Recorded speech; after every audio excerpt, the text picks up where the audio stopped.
The other aspect too is people can even just come in and test stuff out. They can do home cooking, they can do preserving and stuff like that.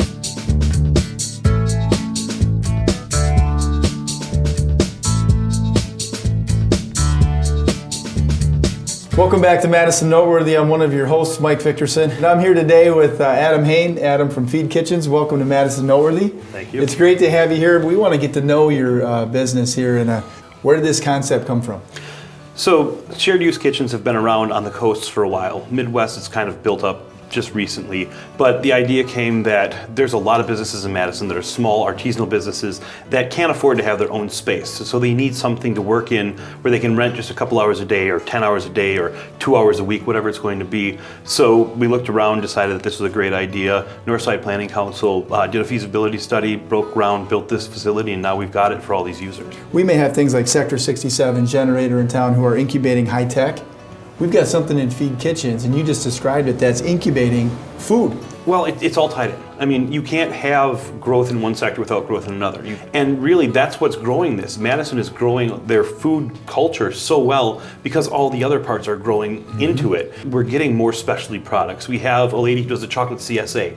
It's just like, oh my God. A chocolate CSA. Yeah, who would have thought of that? And she's like, well, there's all these people, especially, I use Epic as an example a lot because it's a high income, young market. They're looking for specialty things to spend their money on. And she's like, well, I'll deliver chocolate right to your door every day for 3 months and then again in the fall. And yeah, that's phenomenal. It's, awesome. And we've helped her actually to grow her business. She's tripled her business already, and she's going to be opening up her own shop now in the fall because she was able to come in by us, have more space to work, have more utility. That's an economic fist pump right there. Yeah. So there's a sustainability component and a local component to Feed Kitchens. Yeah. Talk a little bit about that. So the majority of our users try to source locally. We've got local tomatoes, local peppers, things like that. We have some local farmers that are coming in and doing value-added products to go into their CSAs, things like that. And we try to work with those and find sourcing for our users so that if they're looking for a local product, we have some place to send them. We work with REAP and some of those things to help them find that product. Now you seem very comfortable talking about food.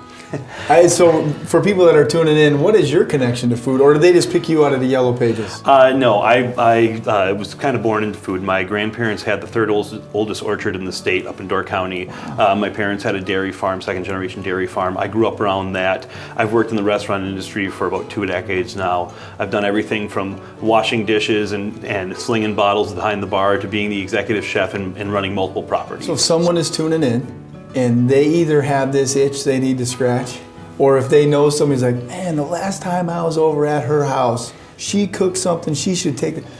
What should people do? They can check our website. We've got a lot of information on that, Facebook as well. Every month we have an informational session at the end of the month where they can come in, get a little presentation and a tour of the place, or they can just contact me. I'm happy to sit down with them, give them a tour, talk through stuff with them, and then find the right resources for them. The other aspect too is people can even just come in and test stuff out. They can do home cooking, they can do preserving and stuff like that, but we have a couple companies that have started there that it's exactly that. Somebody kept telling them, I love what you're making. You've got to go. This lady that does a jambalaya starter kit. Right. She makes the best jambalaya. So she actually figured out how to make the kits that she can sell to people to take home and make their own jambalaya at home, and it's awesome.